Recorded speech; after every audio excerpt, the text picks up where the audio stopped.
Hello दोस्तों, नमस्कार। कैसे हैं आप लोग? उम्मीद है आप सब बेहतर होंगे। मेरा नाम है भूपेंद्र वैष्णव और आप देख रहे हैं भूपेंद्र मैथ्स का यूट्यूब चैनल। देव क्लासेस बूंदी से बात कर रहा हूं मैं।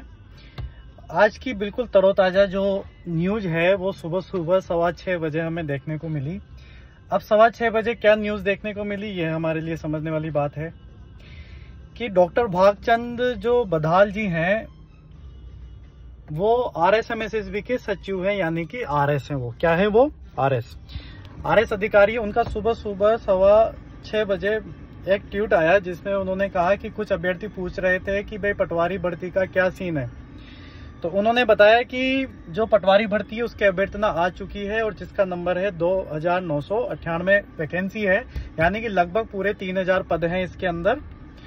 अब समस्या ये आ रही है कि ये CET के अंदर है या नहीं है, तो उन्होंने कंफर्म किया है इसको। उन्होंने कंफर्म ये किया है कि ये पूरी वैकेंसी CET के अंतर्गत ही होगी, यानी कि हम CET के माध्यम से इस वैकेंसी को कराएंगे। अब बच्चों के बीच में ये बात चल रही है कि ये CET पहले वाली से होगी या अब जो अगस्त जो सितंबर अक्टूबर में जो CET होगी या उससे ये होगी। तो ये कंफ्यूजन बच्चों के बीच में, तो मैं आपको कंफ्यूजन दूर कर दूं मैं आपका थोड़ा सा, जो मेरा मानना है, जो मेरा खुद का ओपिनियन है। ओपिनियन ये है कि अब चूंकि अभ्यर्थना आ चुकी है, अब बोर्ड फटाफट से इसका नोटिफिकेशन आउट कर देगा। तो आप मुझे बताओ कौन सी CET आएगी? CET आएगी पहले वाली। क्यों? क्योंकि अभी नोटिफिकेशन तो अब आ जाएगा ना इसका, और अभी तो नई CET का ना तो कोई नोटिफिकेशन है ना कुछ है, और अब सिर्फ और सिर्फ एग्जाम की डेट है जो सितंबर अक्टूबर में होगी। इसके अलावा तो और कुछ भी तो नहीं है इसके अलावा इसके अंदर। आप समझे इन चीजों को, आपको समझना पड़ेगा ये सब चीजें, क्योंकि आप समझेंगे नहीं तो कैसे काम चलेगा। तो कहने का मतलब सिर्फ और सिर्फ यही है कि ये पटवारी की भर्ती CET के अंदर जाने वाली है। और मैं आपको पहले भी समझा चुका हूं कि ये जो CET है ये बहुत बड़ा एक, इसे कह सकते हैं कि वरदान भी हो सकता है, ये एक अभिशाप भी है हमारे लिए। ये अभिशाप उनके लिए जिन्होंने एग्जाम नहीं दिया, और ये वरदान उनके लिए जिन्होंने इस एग्जाम को ढंग से दिया है और अच्छे नंबर प्राप्त किए हैं। वही 15 गुना की लिस्ट निकलेगी, 45 से 50 हजार पास करेंगे इसके अंदर भी, पटवारी के अंदर। तो जो बच्चे सुस्त पढ़ रहे थे पटवारी को लेकर, अब वो अपनी कमर कस लें और तैयारी को सुचारू रूप से जारी रखें, ताकि आपका काम हो जाएगा इससे बढ़िया। और देखो आचार संहिता के बाद क्या होता है। फिलहाल तो अभी जो हमारे RSMSSB के जो सचिव हैं वो फिलहाल तो यही कह रहे हैं कि नई वैकेंसी है और अभ्यर्थना भी आ चुकी है।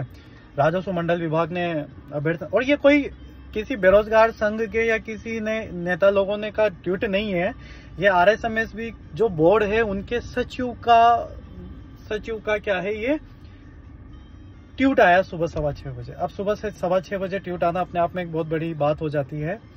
तो आप सबको बहुत बहुत बधाई है इन सब चीज़ों के लिए। तो आप लोग ध्यान रखें, ये होने जा रही है वैकेंसी।